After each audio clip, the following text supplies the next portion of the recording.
Abra sua Bíblia, por favor, no livro de Deuteronômio, capítulo de número 7. Deuteronômio, capítulo de número 7, versículo 1 em diante. Aliás, versículo 6 em diante. Deuteronômio, lá no Velho Testamento, Gênesis, Êxodo, Levíticos, Números, Deuteronômio. É o 5º livro do Velho Testamento, não é? Pentateuco. Capítulo 7, versículo 6, diz assim a minha tradução: porque tu és povo santo ao Senhor teu Deus, o Senhor teu Deus te escolheu para que fosses o seu povo próprio, de todos os povos que há sobre a terra. Não vos teve o Senhor afeição, nem vos escolheu porque fosseis mais numerosos do que qualquer povo, pois eres o menor de todos os povos, mas porque o Senhor vos amava, e para guardar o juramento que fizera a vossos pais, o Senhor vos tirou com mão poderosa, e vos resgatou da casa da servidão, do poder de Faraó, rei do Egito. Saberá, pois, que o Senhor teu Deus é Deus e Deus fiel, que guarda a aliança e a misericórdia até 1000 gerações aos que o amam e cumpre os seus mandamentos. Amém? Assente-se, por favor. Graças a Deus. Quem aqui fez o projeto de vida em dezembro? Quem aqui escreveu um projeto de vida para Deus? Olha só, maravilha. Você escreveu porque você acredita nisso. Você acredita que Deus tem promessas para você esse ano? Com esse ânimo de calor aí, pode abrir a porta um pouquinho. Você está animado? Meu Deus do céu. Mesmo com esse zóio de peixe morto, como diz, assim, está animado, né? Senão você não estaria aqui. Senão você não estaria ligando a Deus. Tenho certeza disso. Você sabe que você tem promessas de Deus, que elas vão se cumprir esse ano ainda. Acredita? Maravilha. E sabe que tem muitas promessas de Deus que estão por vir ainda. Mas você também sabe que está condicionado a recebê-las. Isso é, existe uma forma para recebê-la. Não é? Para eu ser parte de um testamento, eu tenho que ser filho. Não é verdade? Então, para eu receber algo, eu tenho que estar na posição de quem recebe esse algo. Israel também estava cheio das promessas de Deus, que Deus fez a Abraão, Isaque e Jacó. Mas não era de qualquer jeito que eles iriam receber. Não era de qualquer jeito. Quem aqui tem carteira de motorista? Quem vai tirar a carteira de motorista esse ano, levanta a mão. Olha aí que bênção. Olha só, oxa, tem que falar com o prefeito para emborrachar os postes, é brincadeira, tem que ser esforçado, né? Tá certo mesmo. Eu digo isso para vocês, porque para você receber uma carteira de motorista, meu Deus do céu, os caras quase que fazem uma autópsia em você antes de você morrer, porque e é uma necessidade. Porque você faz aulas teóricas, você vê aqueles filmes de terror, primeiro, você faz aulas no computador, depois tem as aulas práticas, depois, você tem uma babá do teu lado, que tem ali um freio também, uma embreagem ali para ele, você tem um conjunto de coisas que você, independente da idade que você tem, você vira uma criança em algumas coisas. Por quê, pastor? Porque para você receber um crédito, um bem, uma promessa, você tem que estar condicionado. Senão tudo que você recebe vira uma arma na tua mão. Uma arma destrutiva. Quando eu estava tirando a carteira, eu lembro que o seu Franco, da Rodrigues, ele pegou, fiz até propaganda para ele agora. Vou cobrar ele, brincadeira. Ele pegou uma carteira e ele falou assim, o que eu tenho aqui? Todo mundo, uma carteira, o que mais? Uma identidade, o que mais? Aí foram falando. E por último ele falou, sabe o que eu tenho aqui? Um porte de arma. Porque se eu não tomar cuidado, eu me mato e mato um monte de gente. Para você receber uma promessa, você tem que estar condicionado. Por isso que crianças de 1 aninho, 6 meses, não comem com faca. Não é? Por isso que uma pessoa responsável não vai ficar dando carro para filho menor dirigir. Você está entendendo? Porque é crime. E é um conjunto de coisas que eu estou falando. Tá? Porque para você receber promessa, você tem que estar condicionado.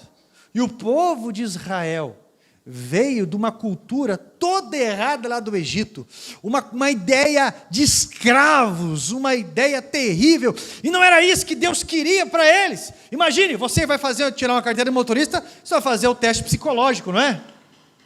Imagine só, chegar para um psicólogo para tirar a carteira e vai fazer uma entrevista, dando um exemplo só, tá? Não sei nem como que é hoje em dia, mas chega lá e fala, é o seguinte, eu tenho trauma de dirigir, porque quando eu era pequeno, eu tenho um problema disso aqui, olha, aí você vai fazer o teste dos risquinhos, um grandão, um pequeno, muito espaçoso, como que você acha que você vai ser na rotina de um retão, por exemplo? Tem condição. Aí o cara sai do Egito, ele sai de uma mentalidade de escravo, ele vai receber uma promessa, e o que ele vai fazer com aquele tesouro todo? Um bezerro de ouro. Algo para se autodestruir. Aí o cara de repente recebe uma herança do seu pai. Aí ele é chamado de pródigo, porque pródigo significa aquele que gasta a herança. Ele vai e ele torra tudo aquilo em besteira. Ele acaba parando no meio de porcos. E o pior, desejando comer aquilo que os porcos comiam. Porque se nós não estivermos preparados, meu irmão, para casar, você vai arrebentar a vida de uma pessoa. Eu quero casar, ó Deus, eu quero casar. Mas se você não estiver bem com Deus, você nunca vai se relacionar com ninguém direito. O teu primeiro relacionamento é com Deus, não é com o teu cônjuge. O teu primeiro relacionamento é com Deus. E se você não estiver se relacionando bem com Deus, o reflexo ele vai vir para todo lado. Só que a gente vai sempre viver culpando as pessoas. E alguns dizem que falam tanto com Deus, mas não aprenderam a conversar com o próximo ainda. Por quê? Porque o hábito de conversar com Deus vai mudar o nosso hábito de conversar ou de como conversar com as pessoas.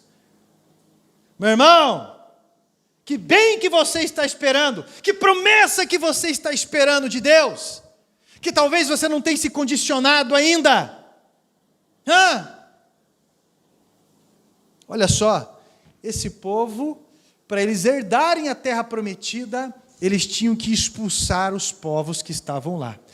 Os povos que moravam ali. E aqueles eram chamados de gigantes. E também chamados de inimigos de Deus. Você precisa entender, todos nós precisamos entender, que aonde o povo de Deus pisa, aquilo que é inimigo de Deus tem que sair. Você está entendendo? Isso é, um comportamento maligno tem que sair. E um desses povos, são 7 povos, um desses povos que eu quero tratar hoje, são os amorreus. Diga comigo assim, amorreus. Amorri, que significa, pode repetir, que significa murmuração, negativismo. Olha para cá, você conhece uma pessoa negativa? Conhece? A pessoa negativa está pensando assim, bem, eu sou uma pessoa negativa. A pessoa negativa está pensando, bem, eu conheço também uma pessoa negativa. Porque a pessoa negativa, ela traz peso para tudo. Deus fala assim, olha só, olha a promessa que eu tenho para vocês. Vou fazer de novo. Olha a promessa que eu tenho para vocês. Apresenta a promessa. O que tem lá? Mel, leite, uma terra fértil e muita coisa assim. Aí a pessoa, em vez de, que legal, Deus me abençoou, então deixa eu treinar com a minha espada, o que a pessoa pensa? Mas tem gigante. Vai falar igual o Tico Santana falou lá. Infelizmente nós vivemos num país que tem que trabalhar. Mas daí eu vou ter que arar a terra, tem muita pedra aqui. Mas eu tenho que ter todo esse trabalho, depois de expulsar os povos, não dá para deixar eles entrar de novo. Isso, você entendendo a pessoa negativa, a bordoada que é na rotina? como não só se envelhece, como envelhece todas as pessoas ao redor. Meu irmão, nós temos momentos, nós temos fases, nós temos situações que nós, pelo amor de Deus, a gente não se aguenta. Mas eu estou falando de um hábito, eu estou falando de uma tendência, eu estou falando de um espírito, que é o espírito dos amorreus, que é um costume dos amorreus, rebeldia. Deus está falando sobre a expulsão dessa tendência de murmuração. Pastor, eu preciso frear com isso. Como é que eu expulso isso? Aonde? Como é que eu começo? Primeiro ponto que é interessante. Esse povo aqui, eles tiveram que entender e aceitar a ideia de que Deus é fiel. Repita comigo, Deus é fiel. Deus é fiel. Amém. Você acredita nisso? Olha, meu irmão, essa risada foi só para você pensar. Para você fugir dessa tendência de murmuração, você precisa entender que Deus é fiel e indenizador. Se a gente não tiver esse conceito fixo nos nossos hábitos, nós não iremos praticar a gratidão, a leveza de alguém que confia em Deus. Nós sempre estaremos presos às notícias ruins, aos medos, ao negativismo. Sempre! Ah, para mim isso não dá certo. Ah, para mim isso. Meu irmão, eu já vi tanta gente sendo curada. Eu já vi tanto milagre acontecendo. Eu estava ouvindo hoje testemunho, mais uma vez, do Fabiano dos Santos, que veio do Rio de Janeiro, né? Esqueci o nome da cidade agora. Cabo Frio, lá do Rio de Janeiro. Pai pastor, ele muito simples. Veio para Curitiba sozinho. Estudou contabilidade, formou empresa, se formou num monte de coisa, igreja, faz frente hoje em Curitiba, em partido político, defendendo causas cristãs. Nunca foi eleito, mas é presidente de um partido político. Trabalha na igreja. Meu irmão, a forma como esse homem ajuda as pessoas e os pastores é incrível. Incrível. Mas por quê? Porque está olhando para frente. Agora vai ficar, o quê? O governo vai querer cobrar de nós? Isso. O quê? Eu não estou dizendo que nós não temos que lutar por direitos, é lógico, não estou dizendo isso. Eu estou dizendo que eu quero aguiluz, mas eu não quero pagar por aguiluz.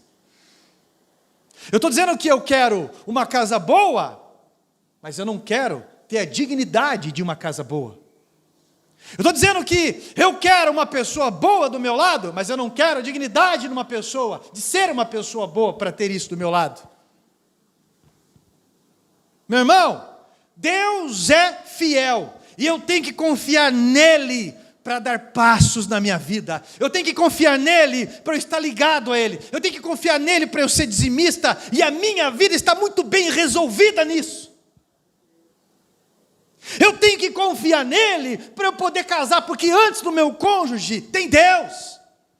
Eu tenho que estar muito bem resolvido na fidelidade de Deus, que ele é provedor, que ele é o que cura, e se ele não curar, eu vou estar com ele. De que qualquer coisa vem dele e vai para ele, ou a permissão dele. Senão eu vou ficar amargo. Sabe por que nós não entramos no terreno ainda? Vou falar para vocês. Por causa do Carlos Daniel.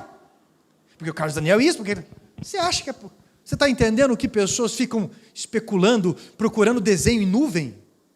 Pastor, que eu sonhei com uma abobrinha que nasceu assim, entendeu? Daí tinha duas cabeças, então, o que você acha que é? Entendeu? Eu sonhei que eu estava voando numa bolacha e quando tinha passado relmas, e de repente... Eu não estou falando que Deus não fala através de sonho, eu estou falando que tem muita gente forçando coisa, gente. Muita gente procurando coisa sensorial. Tem até um pastor que eu acho interessante, eu não sou fã dele não, mas ele pergunta, estão sentindo Deus? Aí o povo fala amém, ele fala assim, eu não estou sentindo nada, mas eu sei que ele está aqui. E é real. Às vezes você pode sentir a graça, mas independente disso, Deus é fiel, ele está presente, e eu não sou guiado por sentimento, porque o inimigo número 1 do cristão é o sentimento. O sentimento manipula as pessoas. Meu irmão, Deus está se apresentando como o único Deus fiel. O versículo 9 fala isso. Saberá, pois, que o Senhor teu Deus é Deus e Deus fiel, que guarda a aliança e a misericórdia até 1000 gerações aos que o amam e cumpre os seus mandamentos. Não é qualquer um, não. Parece muito simples, mas é poderoso. Meu Deus é fiel. Deus é fiel. Isso quebra muitas barreiras espiritualmente. Ele é o único totalmente fiel. A fidelidade é um atributo comunicável de Deus. Deus é fiel e me abre uma porta para que eu também seja fiel. Deus é fiel e os seus filhos podem ser fiéis. Deus é fiel, o seu marido pode ser fiel. Deus é fiel, a sua esposa pode ser fiel. É um atributo comunicável de Deus. Mas temos que entender que ninguém está excluído de um momento de infidelidade, senão de Deus. Porque só Deus é fiel. Amém? Amém. Só Deus. Deus não vai nos abandonar.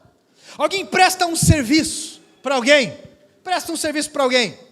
Quando você é patrão e você contrata as horas de um funcionário, tem um funcionário que vai matar a hora no banheiro. Ou chega atrasado e fica aquelas mordidinhas o dia inteiro. Né? Sabe, mordidinha na entrada, na saída, enrolação na hora do almoço e coisa e tal. Né? E várias situações. Né? Passa detergente no olho, fala que é, como é que é? Conjuntivite. Né? Fica metendo, essa época de pandemia, ficou metendo uma testada em cima do outro, essas coisas, e ele vai roubando o patrão dele. Isso é, ele está sendo um funcionário que não é fiel. E existe patrão também, ou aquele que cobra um serviço, por exemplo, chega na hora o cara se mata de trabalhar, coloca lajota, levanta muro, corta grama, eu não sei o que, limpa a casa, chega na hora de pagar, é aquela enrolação. Você segura até tal, você faz isso, chega no dia enrola, não paga, paga picado. Pessoas podem ser infiéis, mas Deus não é infiel. E se eu não entender isso, a murmuração vai dominar minha boca. Se eu não entender isso, eu vou esticar esse ser tão negado, esse ser tão pessimista, eu vou levando para minha casa, eu vou levando para minha cama, eu vou levando para o meu trabalho, eu vou levando para a minha saúde, eu vou levando para o meu ministério.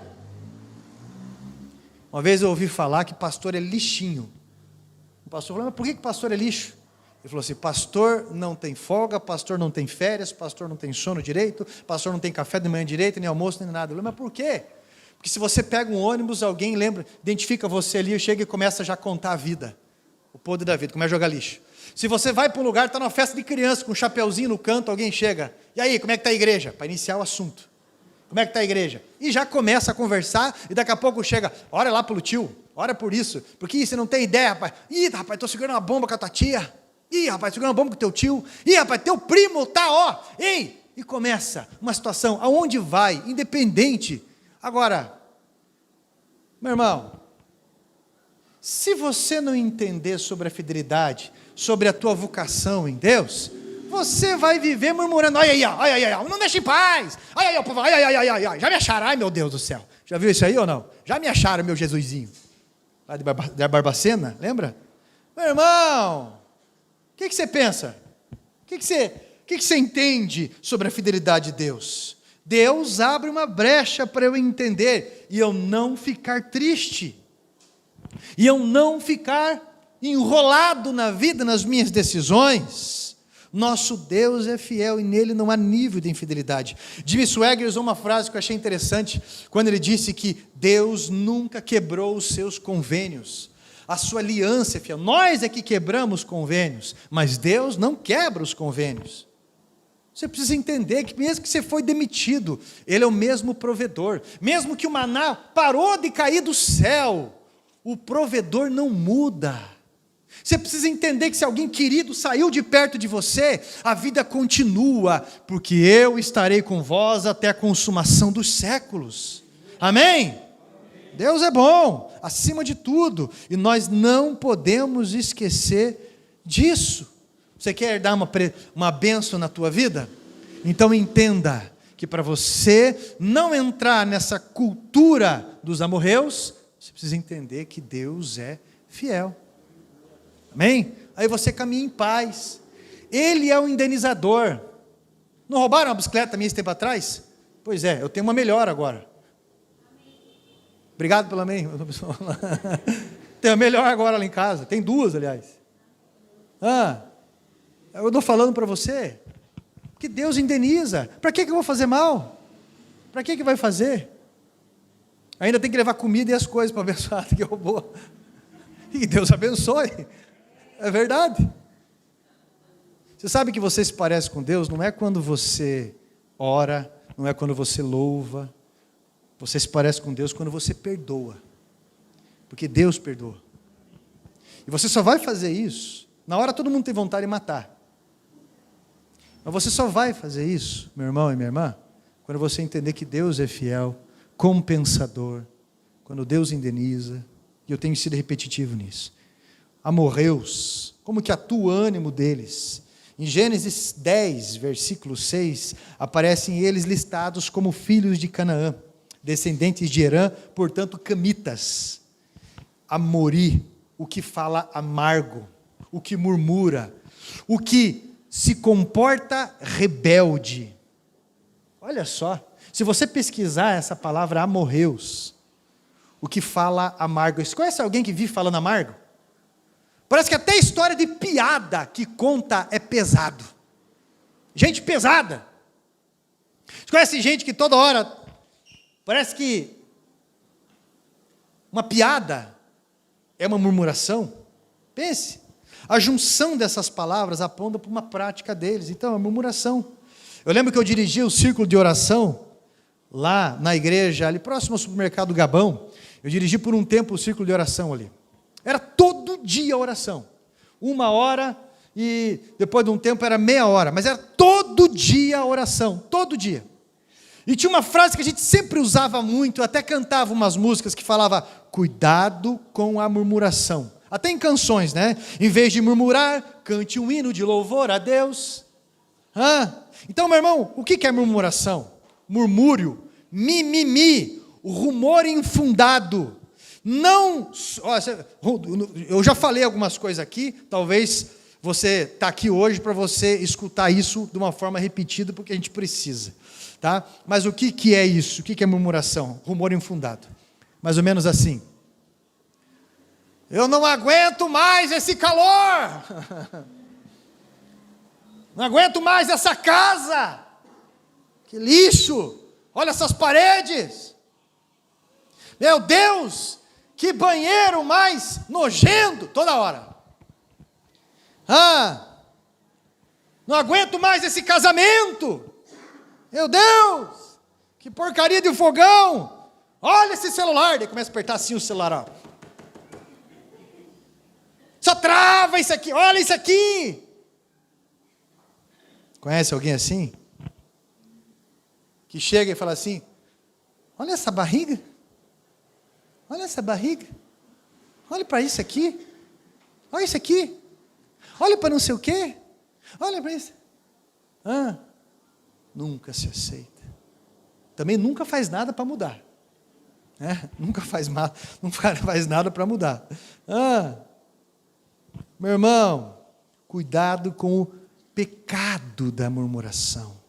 O espírito dos amorreus, ele subjuga o crente e faz dele, em vez de ser um anunciador do evangelho, um anunciador de esperança e de um clima bom, faz desse cristão um anunciador do pessimismo, do medo, da suspeita, como é que diz? Dissimulação. Sol murmura, chuva murmura, gente em casa murmura, saiu todo mundo, murmura, igreja cheia murmura, igreja vazia murmura. Olha, toda murmuração, ela é contra Deus, porque se tem alguém que tem autoridade para intervir de forma direta e absoluta no que eu estou vivendo e não faz, é Deus. Olha para cá. Você está murmurando muito dentro de casa? Quando eu reclamo do que eu estou vivendo, mais do que reclamar do outro para o outro, é contra Deus que eu estou reclamando.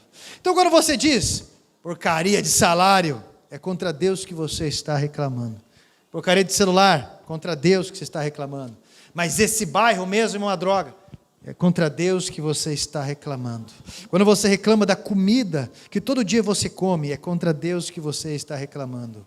Eu estou te convidando a jogar o espírito dos amorreus para fora da tendência, do ritmo da sua rotina. Estou convidando você a ter uma sabedoria do reino para receber as bênçãos dele, porque a vida é muito mais colorida, a vida é muito melhor, a vida, meu irmão, é mais saudável, a vida pode ser aproveitada de uma forma melhor do que toda essa rotina tão amarga que você está vivenciando, como se o mundo estivesse acabando, tudo em chá de boldo. Porque algumas pessoas, meu Deus do céu, estão intoxicadas pelo negativismo. Olha, isso é tão sério, que boa parte de nós desconfia de pessoas que são gratas. Quando você vê pessoas que agradecem pelo sapato que tem, pela roupa, pelo óculos, porque sem eles não iam chegar. Quando você olha uma pessoa que começa a agradecer, que começa a elogiar, uma pessoa que está feliz, uma pessoa que está prestando um serviço voluntário para você, simplesmente para abençoar você, já começa a desconfiar, tem uma segunda intenção ali. Mas o que não, essa pessoa, não, peraí. De tão amargo que a pessoa, homem ou mulher, começa a desconfiar de quem tem uma atitude positiva. Por quê? Porque chega uma hora que não acredita no amor, chega numa hora que não acredita no cristianismo, chega numa hora, meu irmão, que não acredita na fé, não acredita na provisão de Deus, chega numa hora que não acredita em nada. E aí, vira um peso terrível. Jesus ordenou em João 6,43, não murmureis entre vós. Eles estavam murmurando porque Jesus disse, eu sou o pão vivo que desceu do céu. Eles começaram a murmurar sobre o momento em que viviam e Jesus chamou-os para ser suficiente na vida deles, para eles confiarem. E eles começaram a murmurar baixinho. Filipenses 2,14. Olha só, para você que faz e pensa estar fazendo, eu reclamo, mas eu faço. Conhece esse ou não? Eu reclamo, mas pelo menos eu faço. Olha o que fala lá. Fazei todas as coisas sem murmuração nem contendas. Eu vou repetir uma frase para você que eu já disse muito aqui. Murmurar é fugir da graça. Murmurar é fugir da graça. Eu não estou dizendo que a gente não tem que educar pessoas, não. Filhos, principalmente. Deixou o lixo ali. Ei, junta o lixo. Quantas vezes tem que falar para você juntar o lixo? Eu não estou falando que a gente não tem que educar pessoas, não. Eu não estou falando que você tem que dar espaço para gente folgada, não. Nós temos que nos posicionar, sim. Eu só estou dizendo dessa rotina que está intoxicando você, dessa reclamação, essa falta de esperança. Mateus 10, 27. O que vos digo às escuras, dizei à plena luz, o que escutai aos ouvidos, pregai sobre os telhados. Jesus está dizendo, os meus discípulos não são chamados para murmurar, os meus discípulos são chamados para viver na luz, não para ficar... Você faz uma reunião, em casa, no trabalho, na faculdade, em qualquer lugar, aí as pessoas... Geralmente quem está dirigindo a reunião pergunta, alguma pergunta? Alguma colocação? Não fala nada. Saiu dali, você não achou que está muito não sei o quê? Eu acho que não vai dar certo, porque vai dar, né? Você está entendendo o que é murmuração também?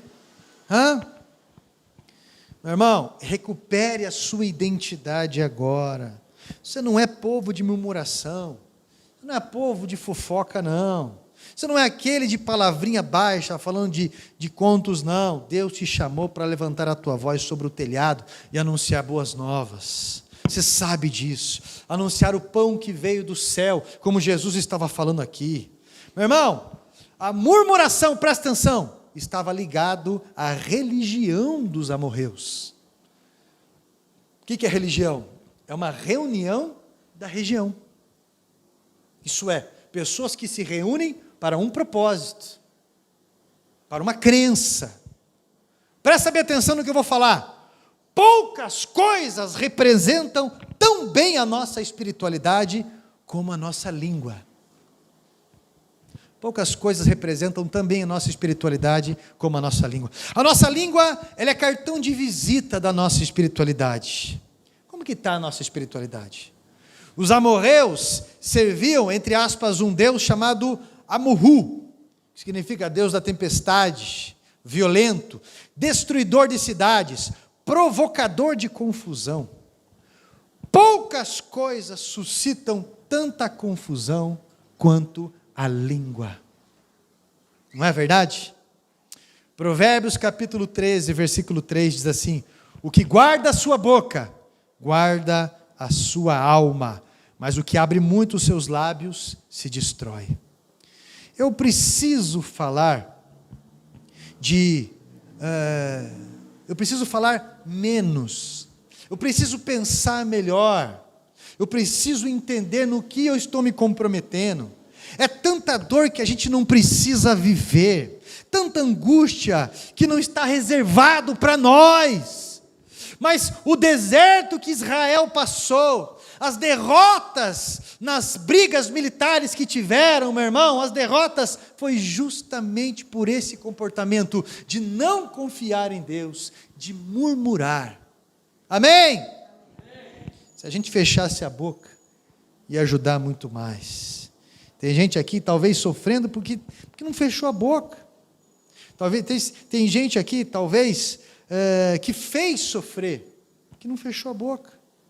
Tiago capítulo 3, versículo 6 diz que a língua é um fogo que pode colocar fogo, incendiar uma floresta inteira. Isso é, uma calúnia pode botar fogo numa floresta inteira.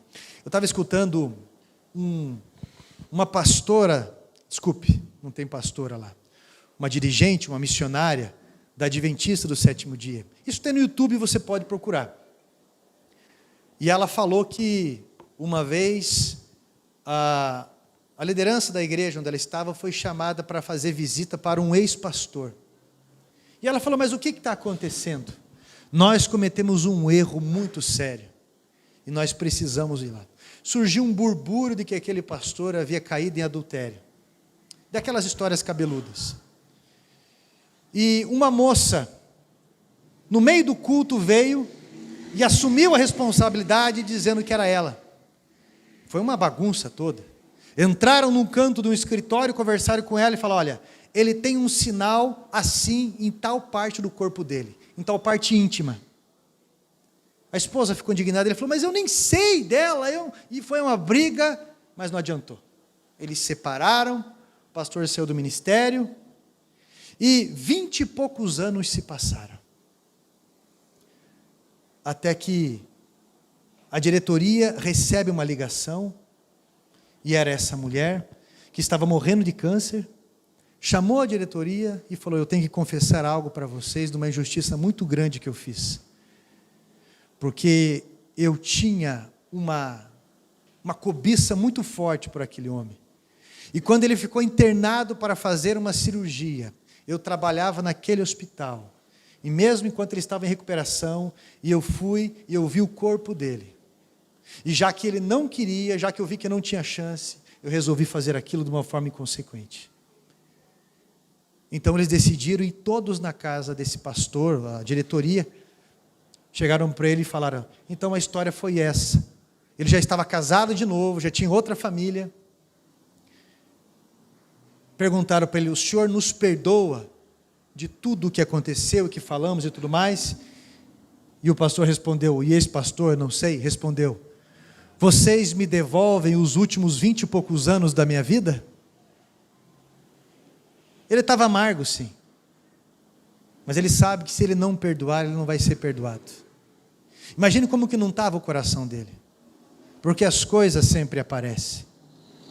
Mas esse posicionamento negativo, esse comportamento terrível, porque o comportamento negativo leva à inveja. O comportamento de inveja leva à calúnia, leva a suposições, leva a dissimulações e leva a destruição. E tem muita gente ferida, porque muita gente não fechou a boca. E tem muita gente ferida, porque muita gente não abriu a boca também. E Deus está chamando você para expulsar essa tendência. Por quê, pastor? Porque Ele quer abençoar você. Ele quer dar avanços na tua vida. E Ele quer que esse ano isso aconteça ainda.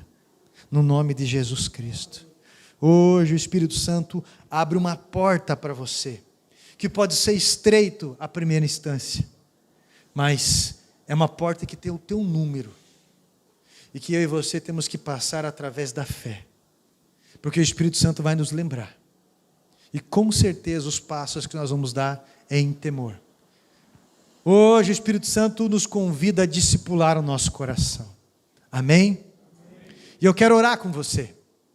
Eu quero que você peça para o Espírito Santo de Deus te ajudar a educar a sua língua, discipular os seus lábios, tão pessimistas às vezes, tão negativo, discipular esse comportamento e supostas impressões, porque você vai ver que Deus vai desintoxicar o teu coração, e você vai ver um novo mundo acontecendo na tua frente. Você vai ver novas situações, você vai ver o melhor das pessoas. A pessoa pessimista chega num culto e fala, diaconato devia estar assim, a pessoa devia estar aqui, o pastor está dando indireta em mim, isso aqui, a pessoa pessimista é assim. Agora a pessoa sarada, desintoxicada, aquela que expulsou morreu, chega na igreja e fala, que louvor mais lindo, esse que eu queria louvar. Que mensagem, essa mensagem é para mim, está certo? Louvado seja Deus. Oh, que maravilha, a hora de eu adorar a Deus com a minha oferta, eu reservei essa oferta para a obra de Deus. Oh, como é bom estar na casa de Deus. Eu estou cansado, mas como é bom oferecer sacrifício de louvor. Você está entendendo?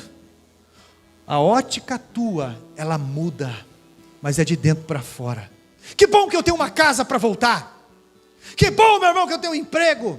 Que bom que eu tenho minhas duas mãos, que bom que eu tenho os meus dois olhos, que bom que eu tenho mobilidade, que bom que eu tenho fé, porque tem muita gente dormindo ainda, que bom que eu tenho esperança, maior aquele que está em mim do que aquele que está no mundo, que bom que Ele é o meu pastor, porque amanhã nada vai me faltar, como não faltou hoje. Que bom que aquele que me chamou para a obra está me aperfeiçoando até o dia da sua vinda. Que bom que eu vou para um lugar que não vai ter calor, não vai ter frio, que não vai ter choro, que não vai ter torcida organizada. Que bom que eu vou para um lugar, meu irmão, que não vai ter pedra no rim. Que bom que eu vou para um lugar que não vai precisar ter castração. Que bom! E você caminha muito melhor. Amém? Vamos falar com Deus? Vamos pedir para Deus essa disciplina nos nossos lábios? Amém, vamos orar. Dobra o seu joelho, ou de pé, ou sentado, mas você fique à vontade em falar com Deus. Deus Todo-Poderoso e Santo, diante da palavra, Pai, que foi dita, o Senhor conhece os nossos receios, os nossos medos, o Senhor sabe, Pai, de todo o mal peçonhento que carregamos nos nossos lábios várias vezes. O Senhor sabe, Jesus Cristo, que pecamos inúmeras vezes por não acreditar na prática e em palavras na Tua graça como deveríamos. Senhor amado, o pessimismo que rodeia o nosso coração, que intoxica a nossa mente a todo momento, esse pessimismo, Pai, que faz nos ser pessoas muitas vezes maliciosas, pessoas, Pai, perturbadas.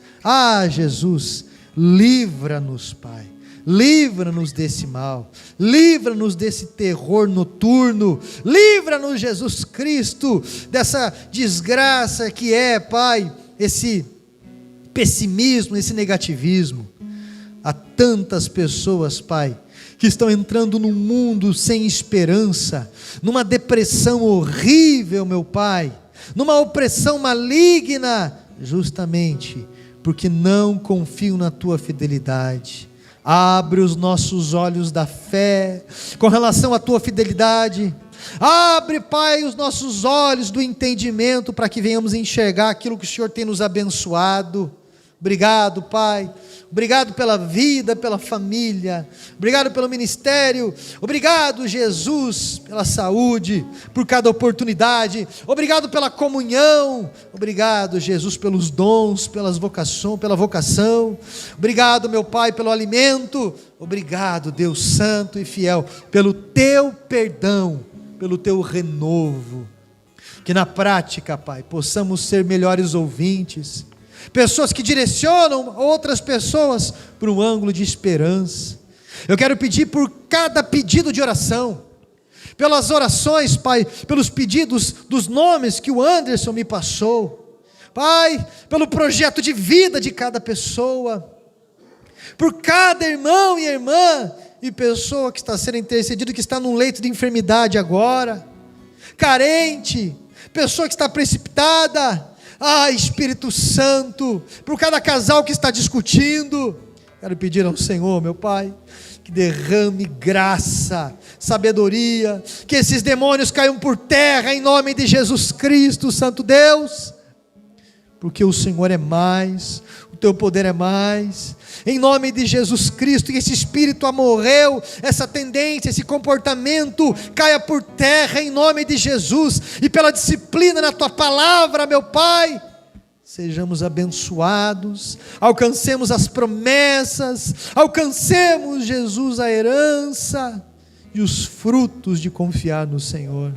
Assim, meu Deus, nós ligamos aos céus esta oração, gratos em nome de Jesus. Amém. Graças a Deus.